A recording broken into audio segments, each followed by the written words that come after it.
നമസ്കാരം. കിസാൻ കൃഷിദീപത്തിലേക്ക് ഏവർക്കും സ്വാഗതം. കഴുത എന്ന പേര് കേട്ടാൽ ചിരിച്ചു പോകുന്നവരാണ് നമ്മളിൽ പലരും. അവജ്ഞയുടെയും നിന്ദയുടെയും കഴിവില്ലായ്മയുടെയും പര്യായം. എന്നാൽ ഈ പാവമൃഗത്തെ അടുത്തറിയുന്നവർ എത്ര പേരുണ്ട്? മനുഷ്യരാശിക്ക് പ്രയോജനപ്പെടുന്ന ഒട്ടനവധി ഗുണങ്ങളും വൈഭവങ്ങളുമുള്ള കഴുതകളുടെ കഴിവുകളെ നാം വേണ്ട വിധം പ്രയോജനപ്പെടുത്തിയിട്ടില്ല. പുൽത്തകടി മിനുക്കാനും ഭാരം വലിക്കാനും ദുർഘട പാതകൾ താണ്ടാനും കഴുത വേണം. എന്തിന്? കഴുതപ്പാൽ എന്ന ലോകോത്തര സൗന്ദര്യവർദ്ധകം ഒന്നു മതി കഴുതയുടെ മൂല്യമറിയാൻ. കഴുതകളുടെ കഴിവുകൾ അറിഞ്ഞ് അവയ്ക്കായി ഫാം നടത്തുന്ന ഒരു ചെറുപ്പക്കാരൻ എറണാകുളം രാമമംഗലത്തുണ്ട്, ശ്രീ എബി ബേബി. എബിയുടെ ഡോൾഫിൻ IBA ഡോങ്കി ഫാമിന്റെ വിശേഷങ്ങളാണ് ഇന്നത്തെ കൃഷിദീപത്തിൽ.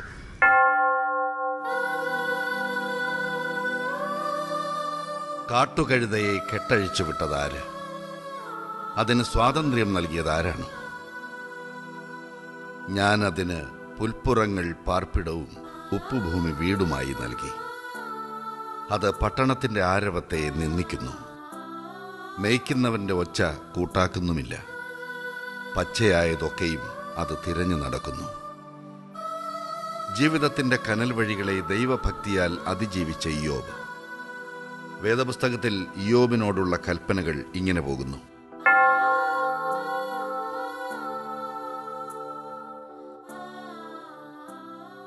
കഴുത എന്ന മൂന്നക്ഷരം അവജ്ഞ എന്ന മൂന്നക്ഷരവുമായി നാം കൂട്ടിക്കെട്ടിയത് ഇന്നും ഇന്നലെയുമല്ല. അജ്ഞാതമായ ഏതോ കാരണങ്ങളാൽ യുക്തിരഹിതമായ ഒരു തീരുമാനമായിരുന്നു അതെന്ന് ഈ പാവം മൃഗം നമ്മെ ഓർമ്മപ്പെടുത്തിക്കൊണ്ടേയിരിക്കുന്നു. 3 പ്രാവശ്യം എന്നെ അടിക്കാൻ ഞാൻ നിന്നോട് എന്ത് ദ്രോഹം ചെയ്തു എന്ന് അത് പുതുകാലത്തെ ബലാമുമാരോട് ഇന്നും ചോദിച്ചുകൊണ്ടേയിരിക്കുന്നു. അവമതിയുടെയും നിന്ദയുടെയും ബുദ്ധിശൂന്യതയുടെയും വെറുപ്പിന്റെയും അടയാളമാണോ ഞങ്ങൾ? മനുഷ്യരാശിക്കായി മഹിമകളേറെ ചെയ്തിട്ടും എന്തേ ഇങ്ങനെ? കാലത്തിന്റെ കവിളിൽ തട്ടിയ ആ ചോദ്യം ഇന്നും ഉടഞ്ഞുപോയിക്കൊണ്ടേയിരിക്കുന്നു.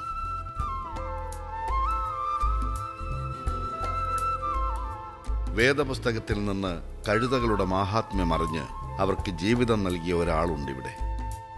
എറണാകുളം രാമമംഗലത്ത് എബി ബേബി എന്ന ചെറുപ്പക്കാരൻ.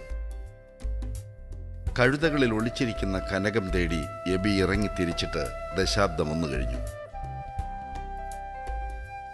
ഒടുവിലിതാ അവർക്കായി ഒരു അഭയകേന്ദ്രം ഒരുങ്ങി. രാജ്യശ്രദ്ധയാകർഷിക്കുന്ന ഡോൾഫിൻ IBA ഡോങ്കി ഫാം.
എന്നും മിനിയെന്നും സ്റ്റാൻഡേർഡ് എന്നും 3 ഇനങ്ങളുണ്ട് കഴുതകൾക്ക്. 56 ഇഞ്ച് മുതുകുയരമുള്ളവരാണ് മാമത്ത്. 36 ഇഞ്ച് ഉയരമുള്ളവർ മിനിയും. ആൺകഴുതകളെ ജാക്ക് എന്നാണ് അറിയപ്പെടുക. പെൺകഴുതകളെ ജന്നറ്റ് എന്നും. കൽപ്പവൃക്ഷങ്ങളും വൻമരങ്ങളും തീർക്കുന്ന വനസദൃശമായ പ്രകൃതിയിൽ അവർ സസുഖം വാഴുന്നു. ഭൂമിയോട് ഇഴചേരുന്ന മൃഗങ്ങൾക്ക് മൺതറ തന്നെ യോജിച്ചത്.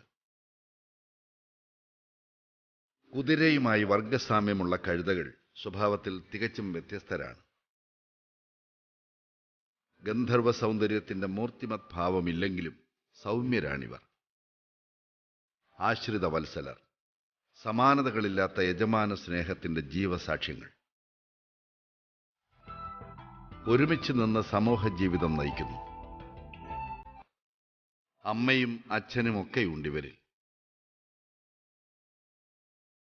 കുട്ടികൾക്ക് അമ്മിഞ്ഞ മധുരത്തിന്റെ വാത്സല്യം പകർന്ന് മാതൃസ്നേഹം കാട്ടുന്നു.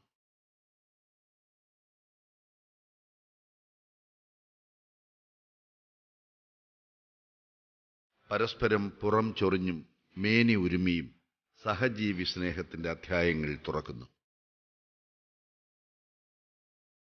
സദാ ചലനാത്മകമായ കൂട്ടിൽ ചെവിയാട്ടിയും വാലാട്ടിയും ജീവപ്രപഞ്ചത്തിന്റെ പരിച്ഛേദം തീർക്കുന്നവർ.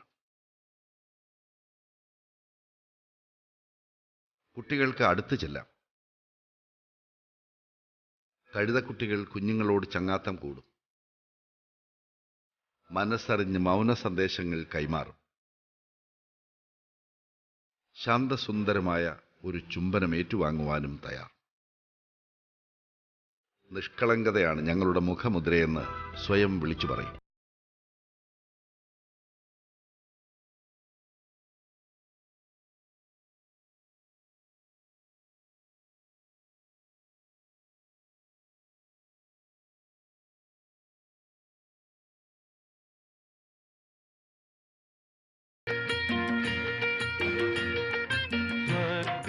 താണിറങ്ങി വന്നതോ സ്വപ്നം പീലി നീട്ടി നിന്നതോ എല്ലാറ്റിനും റേഡിയോ സംഗീതം കൂട്ടിനുണ്ട്. അഴകഴുന്നതത്രയും ഇവിടെയൊന്നു ചേർന്നലിഞ്ഞതോ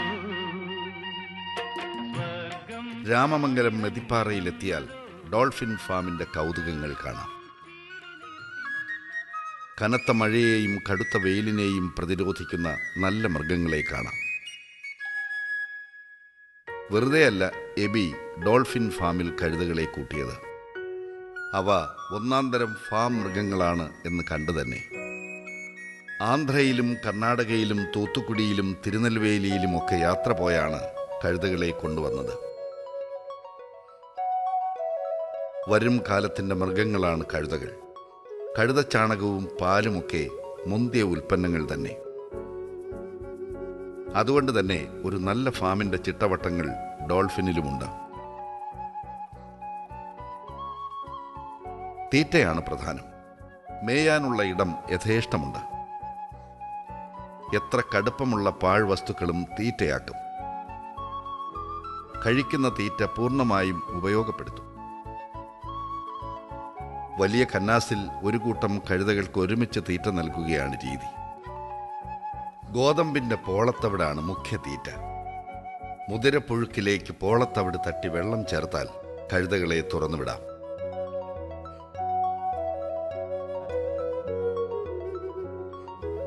അനുസരണയോടെ യജമാനന്റെ കൽപ്പനകൾ കേട്ട് അവർ വരിവരിയായി ഇറങ്ങിവരും.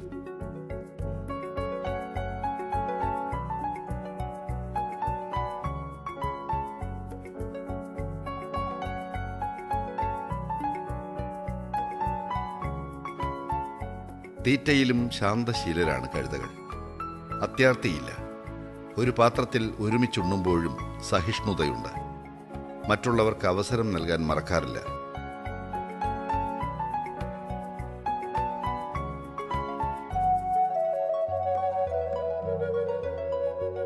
തിന്നു നിറയുമ്പോൾ തൃപ്തരായ കണ്ണുകൾ കൊണ്ട് അവർ മനുഷ്യ നന്മകൾ ഓർക്കും.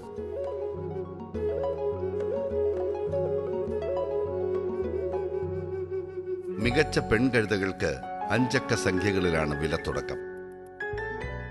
ഗർഭിണികൾക്കും പാൽ കറക്കുന്നവർക്കും സ്പെഷ്യൽ തീറ്റയുണ്ട്. കുടുംബാംഗങ്ങളായ ബിജിക്കും അന്നയ്ക്കുമാണ് തീറ്റയുടെ ചുമതല. പൈനാപ്പിൾ, ആപ്പിൾ തുടങ്ങിയ പഴങ്ങളാണ് കറവക്കഴുതകൾക്ക് നൽകുന്നത്.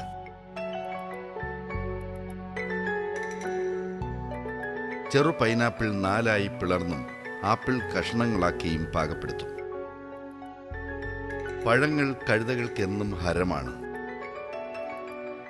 പഴത്തീറ്റ തയ്യാറാക്കുമ്പോഴേക്കും അവർ ഓടിയടുക്കും. കയ്യിൽ നിന്ന് തന്നെ അത് നുകരാനാണ് പലർക്കും ഇഷ്ടം. സ്നേഹത്തിന്റെ ഭാഷ അപ്പോഴാണല്ലോ അറിയുന്നത്.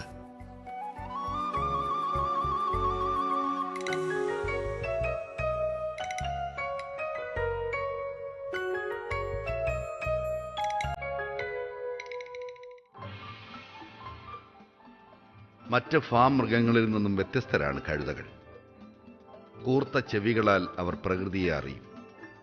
ബലിഷ്ഠമായ കാലുകൾ ദുർഘടമായ പാതകളെയും.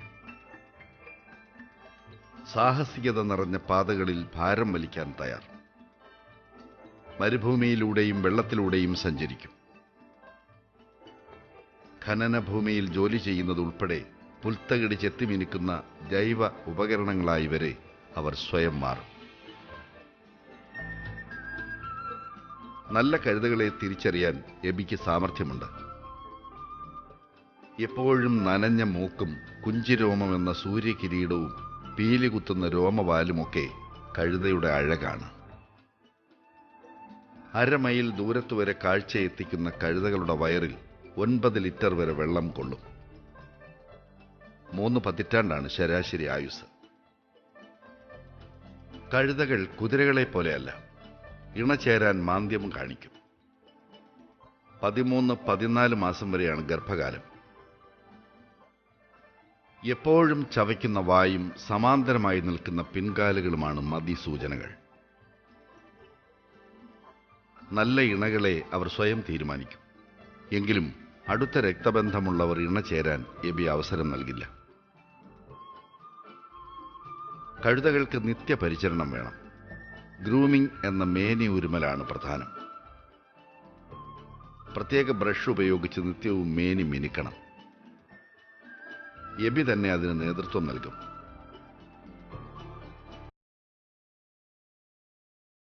വ്യായാമം പ്രധാനമാണ്. ദിനവും വൈകുന്നേരത്തോടെ കഴുതകളെ പാടത്തേക്ക് അഴിക്കും.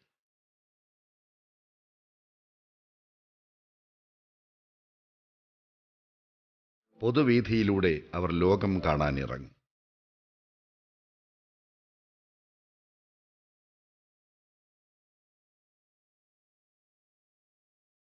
പാതയോരത്തെ പുല്ലും ഇലച്ചെടികളുമൊക്കെയായി പുതുരുചി നുകരും.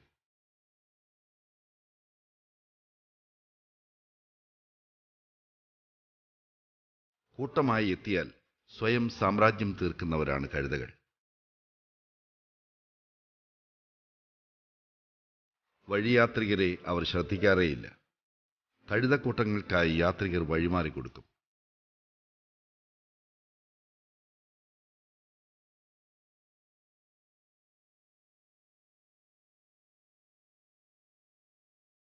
ടാർ റോഡിൽ മേനി ഉരുമി കഴുതക്കുട്ടികൾ നിറഞ്ഞു മറിയും. വല്ലപ്പോഴും കിട്ടുന്ന വരിക്കച്ചക്ക മധുരം ആസ്വദിച്ചങ്ങനെ നിൽക്കും. ഇടയ്ക്ക് വെളിച്ചത്തിലേക്ക് ഒരു ഓട്ടമുണ്ട്.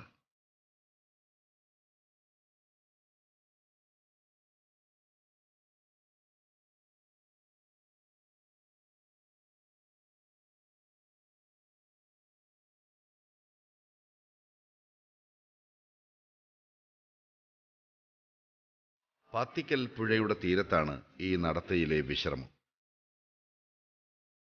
മഞ്ഞണിപ്പൂക്കളും ഇളം പുല്ലുമുള്ള പാടത്ത് പച്ചയായതൊക്കെയും അവർ തിരഞ്ഞു നടക്കും.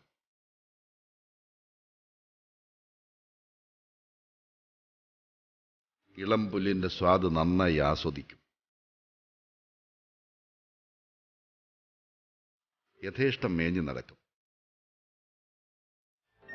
വയൽക്കൊറ്റികൾ അവർക്ക് കൂട്ടാവും. കാനന ചാരുതയുള്ള പ്രകൃതിയുടെ സർഗലാവണ്യം നുണഞ്ഞിറക്കും. പുതുതായി വരുന്നവർക്ക് ഡോൾഫിൻ ഫാമിൽ ഉടൻ പ്രവേശനമില്ല. പാടത്ത് ഒരാഴ്ച നിർത്തി പ്രത്യേക പരിപാലനം നൽകിയാണ് ഫാം പ്രവേശം. നനവ് എതിർക്കുന്നവരാണ് കഴുതകളെങ്കിലും ആദ്യ പ്രവേശനത്തിൽ ഒരു കുളി പതിവാണ്. തലയും വാലും കാലുമെല്ലാം ചീകി മിനുക്കി പുഴവെള്ളത്തിൽ നനച്ച് ഷാമ്പുവാൽ മേനിയാകെ പതപ്പിച്ചാണ് കുളി.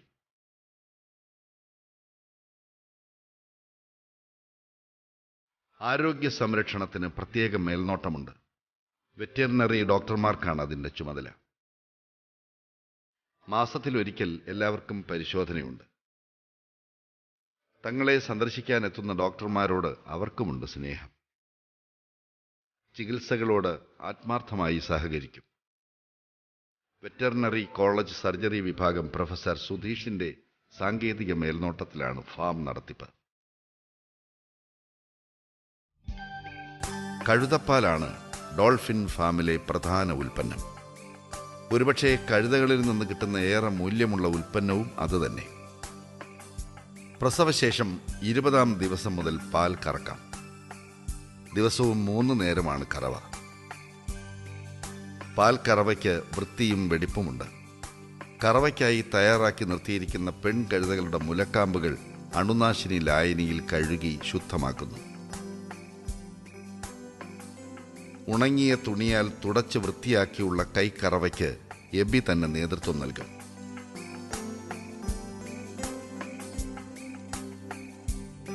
മുന്നൂറ് 400 മില്ലി വരെ കഴുതപ്പാൽ ഒരു കറവയിൽ ലഭിക്കും. കഴുതപ്പാലിന്റെ മാഹാത്മ്യം പറഞ്ഞറിയിക്കേണ്ടതില്ല. ഈജിപ്ഷ്യൻ രാജ്ഞി ക്ലിയോപാട്ര 700 കഴുതകളുടെ പാലിലാണത്രേ കുളിച്ചിരുന്നത്. കഴുതപ്പാൽ ചൂടാക്കാൻ പാടില്ല. റെഫ്രിജറേറ്ററിൽ 1 വർഷക്കാലം വരെ കേടുകൂടാതെ ഇരിക്കുമെന്ന ഗുണവുമുണ്ട്. നിസ്സാരക്കാരനല്ല ഇവൻ. 100 മില്ലിക്ക് 1000 രൂപയോളം അന്താരാഷ്ട്ര വിപണിയിൽ വിലയുണ്ട്. കഴുതപ്പാൽ എന്ന അമൂല്യ സമ്പത്ത് വേണ്ട രീതിയിൽ പ്രയോജനപ്പെടുത്താൻ എബിക്കറിയാം. കുഞ്ഞുകുട്ടികൾക്ക് നാവിൽ തേനും വയമ്പും സ്വർണവുമൊക്കെ ഉരയ്ക്കുന്നതിന് പകരമാണ് കഴുതപ്പാൽ. ആസ്മയ്ക്കും ക്ഷയത്തിനും ശ്വാസകോശ രോഗങ്ങൾക്കും ഉത്തമം. കുറഞ്ഞ മാംസ്യവും കുറഞ്ഞ കൊഴുപ്പമുള്ള കഴുതപ്പാൽ മുലപ്പാലിന് സമാനവും. ഹരിയാനയിലെ ദേശീയ ഗവേഷണ കേന്ദ്രവും Chennai Egmore institute of child ഹെൽത്തും ഇത് സാക്ഷ്യപ്പെടുത്തിയിട്ടുണ്ട്. ചർമ്മ സംരക്ഷണത്തിന് ഉതകുന്ന ലോകോത്തരമായ സൗന്ദര്യവർദ്ധക വസ്തുവാണ് കഴുതപ്പാൽ. കഴുതപ്പാൽ ഉപയോഗിച്ചുള്ള നിരവധി സൗന്ദര്യവർദ്ധക വസ്തുക്കൾ വിപണിയിലുണ്ട്. കഴുതപ്പാൽ തേടി വരുന്നവർക്ക് ഫേസ് പാക്കും ജെല്ലുകളും ക്രീമുകളും ഒക്കെ ഉണ്ടാക്കി നൽകുവാൻ എബി ശ്രദ്ധിക്കുന്നുണ്ട്. കറ്റാർവാഴ ജെൽ, പപ്പായ ജെൽ, വെള്ളരി gel, green tea extract, brahmi extract, അശ്വഗന്ധം, കറിവേപ്പില, ചെമ്പരത്തി എക്സ്ട്രാക്റ്റുകൾ എന്നിങ്ങനെ വിഖ്യാത സൗന്ദര്യവർദ്ധക ചേരുവകൾ കഴുതപ്പാലുമായി സംയോജിപ്പിച്ച് മികച്ച ഉൽപ്പന്നങ്ങൾ ഉണ്ടാക്കി അപ്പപ്പോൾ നൽകുകയാണ് രീതി. വിശ്വാസ്യതയേറാൻ ഇതുതന്നെ മാർഗം.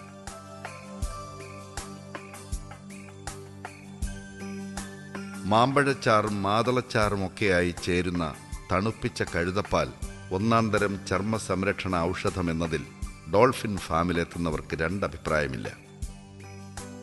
ഡോങ്കി മിൽക്ക് ഫേസ് പാക്കാണ് വിശിഷ്ട ഉൽപ്പന്നം.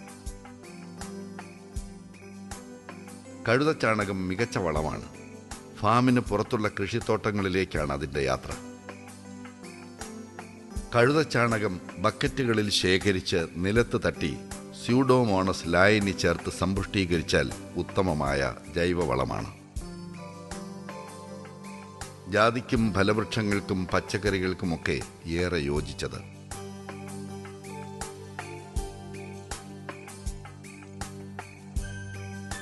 വിവരസാങ്കേതിക വിദ്യയുടെ പരിഷ്കൃത യുഗത്തിൽ കഴുതകൾ പിന്തള്ളപ്പെട്ടു പോകാതിരിക്കാനുള്ള എബിയുടെ ശ്രമങ്ങൾക്ക് ദശാബ്ദങ്ങളുടെ പഴക്കമുണ്ട്. ഗ്രാമീണ സംസ്കൃതിയുടെ നിഷ്കളങ്കത ചോർന്നു പോകാത്ത പാവം മൃഗങ്ങൾ. അവയെ അന്വേഷിച്ചുള്ള യാത്രകൾ ഓരോന്നും വലിയ കഥകളാണ്.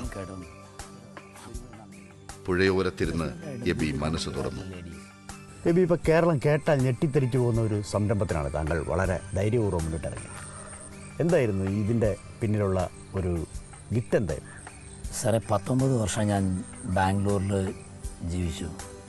അവിടെ വെച്ച് എൻ്റെ ജീവിതാനുഭവങ്ങൾ എനിക്കിങ്ങനെ ഒരു നീക്കത്തിലേക്ക് സഹായമായി. അതായത് ഒരു കമ്പനിയുടെ മാർക്കറ്റിംഗ് മാനേജറായിട്ട് ജോലി ചെയ്യുന്ന സമയം വലിയ വലിയ കമ്പനീസിനൊക്കെ അപ്രോച്ച് ചെയ്ത് അതിനെ ടാപ്പ് ചെയ്ത് കഴിഞ്ഞിട്ടുണ്ടെന്നുണ്ടെങ്കിലും ഒരിക്കൽ മാത്രമായിട്ട് ആ ഓർഡർ അവസാനിക്കുന്നു. അപ്പോൾ ഒരു യുണീക്നെസ് ഉള്ള എന്തെങ്കിലും ഒരു ഇത് ചെയ്യണം, ഒറ്റപ്പെട്ടതൊന്ന് ചെയ്യണം എന്നെനിക്കൊരു വലിയ ആഗ്രഹമായിരുന്നു. പക്ഷേ അതിന് പ്രേരകമായത് ബൈബിളാണ്. ബൈബിളിൽ ഇയ്യോബിൻ്റെ പുസ്തകത്തിൽ ഇയ്യോബിന് 1000 പെൺകഴുതി ഉണ്ടായിരുന്നെന്ന് ഉണ്ട്. അതെന്നെ നന്നായി സ്ട്രൈക്ക് ചെയ്തു. 1000 പെൺകഴുതി ഉണ്ടായിരുന്നെങ്കിൽ ഡെഫിനറ്റായിട്ടും മിൽക്കിംഗ് പർപ്പസിന് വേണ്ടി മാത്രമാണ് അവർ ഉപയോഗിച്ചിരുന്നത്. അന്നും കഴുതപ്പാൽ നന്നായി ഉപയോഗിച്ചിരുന്നു. ഇപ്പം അങ്ങനെയാണെങ്കിൽ കഴുതപ്പാലിന് ഈ ഗുണമുണ്ടായിരിക്കും എന്നുള്ളത് ഇതിഹാസപരമായ ഒരു തെളിവല്ലാതെ മറ്റെന്ത് തെളിവുള്ളത്? ഞാൻ കേട്ടിട്ടുണ്ട് ക്ലിയോപാട്ര 700 കഴുതകളുടെ പാലിലാണ് കുടിച്ചിരുന്നത് ഡെയിലി. പിന്നെ ഫ്രാൻസിസ് മാർപ്പാപ്പ അദ്ദേഹം ചെറുപ്പത്തിലെ കഴുതപ്പാൽ കുടിച്ചിരുന്നു എന്ന് ഞാൻ കേട്ടിരുന്നു. ഇതെല്ലാം ഘടകങ്ങളായി അതിനകത്ത് നിന്ന് ആലോചിച്ച് കോസ്മെറ്റിക് പ്രൊഡക്ഷനിലേക്ക് നീങ്ങാൻ ഞാൻ ആഗ്രഹിച്ചു. ഒരു യുണീക്നെസ് ഉള്ളൊരു പ്രോഡക്റ്റുമായി വെളി വരണമെന്നെൻ്റെ ദീർഘകാലത്തെ ഒരു സ്വപ്നത്തിൻ്റെ ഫുൾഫിൽമെൻ്റാണ് ഈ ഡോൾഫിൻ IBA ഡോങ്കി ഫാം. അങ്ങനെയാണെങ്കിൽ ആദ്യമായി ഒരു കഴുതയെ കൊണ്ടുവന്നത് എവിടെ നിന്നായിരിക്കും? അത് തമിഴ്നാട്ടിലെ തിരുനെൽവേലിയിൽ നിന്ന്. ഇപ്പോൾ എബി ഈ പാൻസും ഈ ടീഷർട്ടും ഒക്കെ ഇട്ടുകൊണ്ട് ആദ്യമായി കഴുതയെ വാങ്ങിക്കാൻ പോയപ്പോൾ ആളുകൾ എന്ത് പറഞ്ഞു? ഞാനും എൻ്റെ ഒരു ഫ്രണ്ടും കൂടി അലയാവുന്ന സ്ഥലമൊന്നുമില്ലെന്ന് പറയാം. തമിഴ്നാട്ടിൽ പലയിടത്തും അലഞ്ഞു. ഞങ്ങൾ ചെല്ലുമ്പം കഴുത ഉണ്ടായിരുന്നിടത്തൊന്നും കഴുത കാണത്തില്ല. കഴുതയെ തേടി പിടിച്ച് കണ്ടെത്തുമ്പം അവരാദ്യം ഒരു സ്ത്രീ ചോദിച്ചു, നിങ്ങൾ എന്തിനു വന്നാണ്? പറഞ്ഞു, കഴുത വാങ്ങാൻ. കഴുതയാ? ആർക്ക്? കഴുത നിങ്ങൾക്ക് എന്തിന്? നിങ്ങൾ അറുക്കാനാണോ? അങ്ങനെ ഒത്തിരി ചോദ്യങ്ങൾ. പക്ഷേ അവർ പകർന്ന നെഗറ്റീവ് എനർജിയൊന്നും എന്നിലേക്ക് പോയില്ല. അന്ന് എത്ര രൂപയായി ഒരു കഴുതയ്ക്ക്? കഴുതയ്ക്ക് 4-5 വർഷം മുമ്പ് വരെയും വില ഒത്തിരി താഴെയാണ്. പക്ഷേ ഇത് പല മെഡിസിനൽ ആവശ്യങ്ങൾക്കും ഒക്കെ നന്നായി ഉപയോഗിക്കപ്പെടുന്നതുകൊണ്ട് ഇന്ന് പാൽ കഴുതകൾക്ക് ഭയങ്കര ഡിമാൻഡാണ്. അതുകൊണ്ട് ഒരു 20,000-ന് മേളിലാണ് ഒരു കഴുതയുടെ വില. ബാംഗ്ലൂർ മാർക്കറ്റിൽ മിനിമം 50,000 രൂപയെങ്കിലും കൊടുത്താൽ ഒരു പെൺകഴുതയെ കിട്ടുള്ളൂ എന്ന് ഞാൻ കേട്ടിട്ടുണ്ട്. അപ്പോൾ അങ്ങനെ ഒരു കഴുത വന്നു. അതിനുശേഷം ഇപ്പോൾ ഏതാണ്ട് 3 ഡസനോളം കഴുതകളായി നിൽക്കുന്നു. എന്താ ഇതിൽ നിന്നുള്ള ഉൽപ്പന്നങ്ങൾ ഉണ്ടാകുന്നത്? എനിക്ക് body gel, hair gel, then ഒരു shower gel cum shampoo, then ഒരു ഹെയർ ഓയിൽ. ഇതെല്ലാം ബേസ് ഡോങ്കി മിൽക്കായിട്ട്, അതായത് 99% നാച്ചുറൽസും പ്ലസ് ഷെൽഫ് ലൈഫിന് വേണ്ടി മാത്രം 1% പ്രിസർവേറ്റീവ്സ് യൂസ് ചെയ്തിട്ടാണ് നമ്മളിത് ചെയ്യുന്നത്. ഈ ഒരു കോമ്പിനേഷനൊക്കെ എബി പഠിച്ചതായിരുന്നു? അതിനൊരു കുറേ വർഷങ്ങളുടെ അധ്വാനം ഉണ്ടായിരുന്നു. US നിന്നും പല ഇടങ്ങളിലുള്ള കറസ്പോണ്ടൻസൊക്കെ മുഖാന്തരം എനിക്കിത് കിട്ടുമായിരുന്നു. അല്ല, ശരിക്കും കഴുതപ്പാൽ കുടിച്ചാൽ ആരോഗ്യം ഉണ്ടാവും? ഡെഫിനറ്റായിട്ടും അതെന്നെ അനുഭവമാണ്. ഒരു കഴുതയിൽ നിന്ന് പരമാവധി എത്ര പാൽ കിട്ടും? അത് ഇറ്റ് വേരീസ്.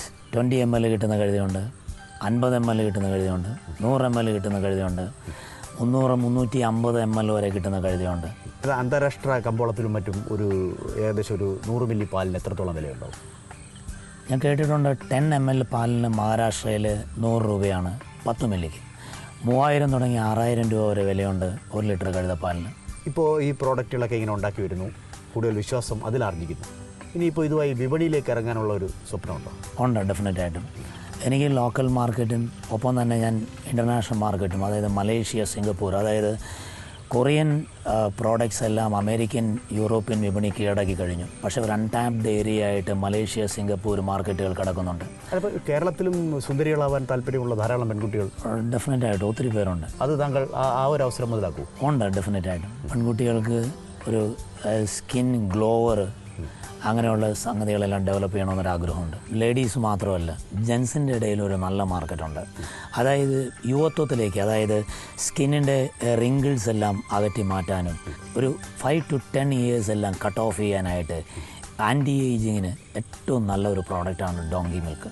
ഇപ്പോൾ എബി ഇപ്പോൾ പറയുന്നത് കേരളത്തിലെ നമ്മുടെ പ്രേക്ഷകരായ സുന്ദരികളായ ധാരാളം പെൺകുട്ടികൾ കേട്ടുകൊണ്ടിരിക്കുന്ന ഒരു അഭിമുഖമാണ്. അപ്പോൾ ഒരുപക്ഷെ എബിയെ അന്വേഷിച്ച് ധാരാളം ആരാധകർ ഇനി വരാൻ സാധ്യതയുണ്ട്. അപ്പോൾ അതിനുവേണ്ടി കഴുതപ്പാൽ നിർമ്മിക്കാൻ കഴിയുമോ? ഡെഫിനറ്റായിട്ടും. എനിക്ക് ഗുജറാത്തിൽ എങ്ങനെയാണോ പശു ഡയറിക്ക്, കൗ ഡയറിക്ക് വേണ്ടി അവർ ഇത് ചെയ്യുന്നു, അതുപോലെ കേരളത്തിൽ കൗവിനെ റീപ്ലേസ് ചെയ്യത്തക്ക രീതിയിൽ ഒരു ബ്യൂട്ടി മാർക്കറ്റായിട്ട് ഇതിനെ ഇത് ചെയ്യണമെന്ന് ആഗ്രഹമുണ്ട്. അതായത് 100 കണക്കിന് കഴുതകളെ. അങ്ങനെയാണെങ്കിൽ ആ ബ്യൂട്ടി മാർക്കറ്റിൻ്റെ പേരെന്തായിരിക്കും? ഡോൾഫിൻ IBA തന്നെ ആയിരിക്കും എൻ്റെ brand name. Okay, Dolphin IBA കേരളത്തിലെ സുന്ദരിമാരുടെ ലോകം കീഴടക്കട്ടെ എന്ന് ഞങ്ങൾ പ്രാർത്ഥിക്കും. Thank you so much sir. Thank you. പ്രതിലോമവാദികളുടെ പുറംപൂച്ചുകൾ ഒന്നൊന്നായി അഴിച്ച് സാംസ്കാരിക ജാടകളെ തകിടം മറിച്ച് കഴുതക്കുട്ടികളെ നെഞ്ചോട് ചേർത്ത് എബി നടക്കും. ചതിയും വഞ്ചനയും അറിയാത്ത പ്രശാന്ത സുന്ദരമായൊരു പുഴ പോലെയാവണം ജീവിതം.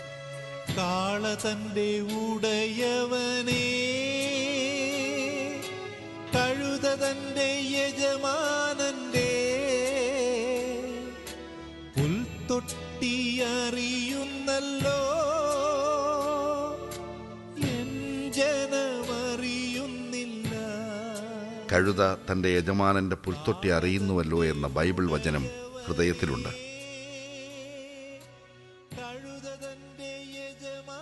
ഭാണ്ഡം നിറയെ വിലാപം ചുമന്നു നടക്കാനല്ല, വാത്സല്യ നിർഭരമായ സ്നേഹം നൽകണം. പരനിന്ദയാൽ കത്തി അമരുന്ന കഴുതകളോട് എന്നെങ്കിലും ഒരു ഉത്തരത്തിന് കടപ്പെടും നമ്മൾ.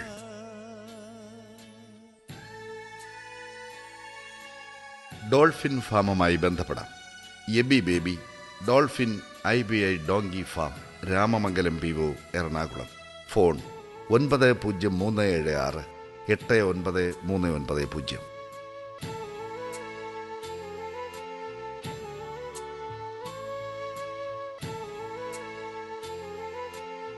ഇന്നത്തെ കൃഷിദീപം ഇവിടെ പൂർണ്ണമാകുന്നു. നിങ്ങളുടെ സംശയങ്ങൾക്കും അന്വേഷണങ്ങൾക്കും Kisan Krishideepam IIIT Technopark, Thiruvananthapuram. Email info@kisankerala.net. Website www.kisankerala.net.